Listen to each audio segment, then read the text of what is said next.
Hey all, Glenn Kirshner here.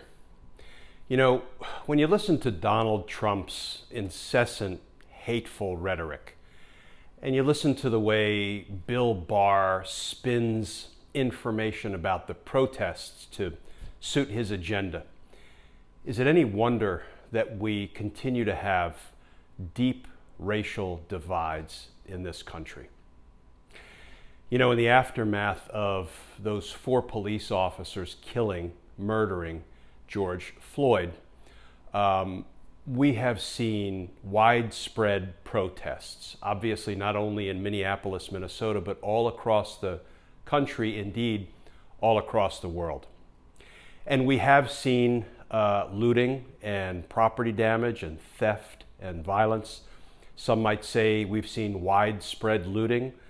I would maintain that we've seen wider spread not looting because the protests have been predominantly peaceful, vigorous, energetic, determined, but for the most part peaceful. But we have seen information come out about who are some of the people, some of the groups responsible for the violence, for the looting, for disrupting the peaceful protests. For example, we've seen some reporting by some of the public officials who have their feet on the ground in Minneapolis, Minnesota, the epicenter where the protesting started.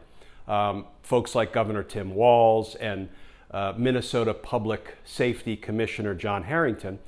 And among other things, they said they were monitoring social media platforms and they saw indications that some white supremacist groups were talking about, you know, let's travel to Minnesota and let's get our loot on and let's disrupt these protests. I'm paraphrasing now. I'm not saying that all of the looting, all of the violence is being perpetrated by white supremacist groups or alt-right groups. I'm not saying that, but there were certainly indications that that's some of what was going on. More importantly and more pointedly, in recent days, we've seen some information coming out of the FBI about who might be involved in violently disrupting some of these protests. So let me read just a couple of the headlines of some of what we're learning from the FBI. So in the Atlanta Journal-Constitution, there's a headline, quote, "The FBI finds no evidence of Antifa involvement in national unrest." There's this from the publication The Nation. Quote, "The FBI finds no intel indicating Antifa involvement in Sunday's violence." How about the Business Insider? Quote, "The FBI has no intelligence indicating Antifa was linked to weekend violence in the George Floyd protests, despite Trump and Republicans' claims." So that's some of the information that is coming out of the FBI itself. Now, if you're like me, when you heard that there was a hastily announced, I don't know if it was hastily assembled, but a hastily announced press conference today at noon that would be attended by Attorney General Bill Barr and the head of the FBI and the head of the DEA, the head of the ATF and the head of the BOP, the Bureau of Prisons. I was interested. I was also more than a little anxious. I was hoping that they weren't going to announce the equivalent of taking one giant goose step toward maybe curtailing more of our freedoms. But I was really interested to hear how Bill Barr would handle the FBI reporting that there's no intelligence, no evidence that the FBI has linking Antifa to the violent disruption of the protests around the country. Let's see how Bill Barr handled that information. Different sets of actors here. The large preponderance of those who are protesting are peaceful demonstrators who are exercising their First Amendment rights. At some demonstrations, however, there are groups that exploit the opportunity to engage in such crimes as looting. And finally, at some demonstrations, there are extremist agitators who are hijacking the protests to pursue their own separate and violent agenda. We have evidence that Antifa and other similar extremist groups, as well as actors of a variety of different political persuasions, have been involved in instigating and participating in the violent activity. Extreme agitators violently hijacking protests, Antifa, and similar extremist groups. But wait. What about the FBI saying they have no evidence, they have no intel, they have no information that Antifa is violently disrupting the protests? Thank God for a free press, because ABC News reporter Pierre Thomas called out Bill Barr, and he called him out hard. Next question. Our next question comes from Pierre Thomas with ABC News. Please go ahead. Good afternoon, Attorney General Barr. A couple of very good questions for you, if I may. Yesterday, the department charged 3 members of the group, or associated with the group Boogaloo, a far-right extremist group, known as a far-right extremist group. Is it important in your remarks and thoughts to point out all the different groups that are involved in this type of violent activity? And then the second question is, do you have any concerns that law enforcement could have perhaps been more surgical in how they operated on Monday? And many of the people who were moved forcibly were peaceful protesters, sir.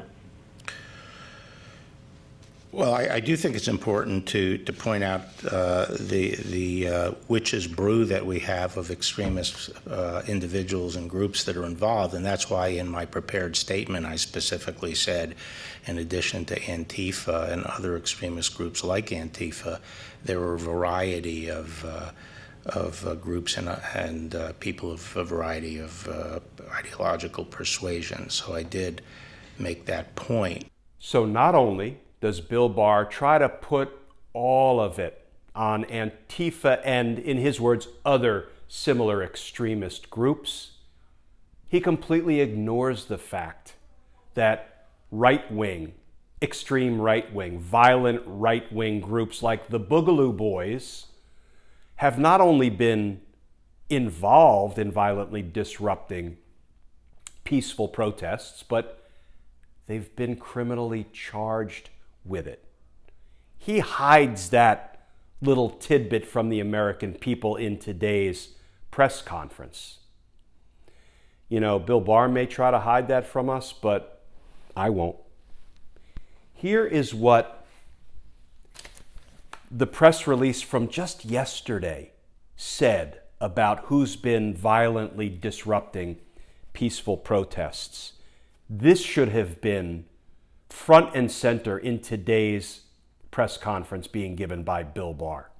Quote, U.S. Attorney for Nevada and the FBI announced today, this was yesterday, that 3 alleged members of the Boogaloo movement, a term used by extremists to signify a coming civil war and or the collapse of society, have been charged with violations of federal and state law for conspiracy to cause destruction during protests in Las Vegas and possession of an unregistered destructive device, specifically an improvised incendiary device commonly known as a Molotov cocktail. Violent instigators have hijacked peaceful protests and demonstrations across the country, exploiting the real and legitimate outrage over Mr. Floyd's death for their own radical agendas. Bill Barr hid all that. or tried to hide all that from the American people today at the press conference. I'm not sure how stupid Bill Barr thinks the American people are. I will say later in the press conference, when ABC reporter Pierre Thomas was figuratively twisting Bill Barr's arm behind his back, Bill Barr finally said, "Okay, Uncle, Boogaloo Boys." And he spit it out very reluctantly, and only after the press pushed him on it. Otherwise, had it not been for the questioning of Pierre Thomas, he would have gotten away, Bill Barr would have, with just pushing his biased, prejudiced, hateful propaganda for obvious reasons. There is some consolation, folks, because when we ask ourselves the question, who has been violently disrupting peaceful protests? I suggest there is one clear answer. It's these folks, because we heard that Bill Barr directed that law enforcement clear the way of these peaceful protesters so he and the president and others could waltz across the street to stand in front of a church for a photo op. That's who's violently interfering in peaceful protests. And with a photo like that, what's going to happen? Come January 2021, when prosecutors begin investigating, indicting, and prosecuting today's political criminals, a picture like that will have a government exhibit sticker like this slapped on it, presented to the jury as Exhibit 1 of a gross abuse of power and mistreatment of the American people. Because justice is coming, folks, and justice matters. As always, please stay safe. Please stay coronavirus free, and I look forward to talking with you all again tomorrow.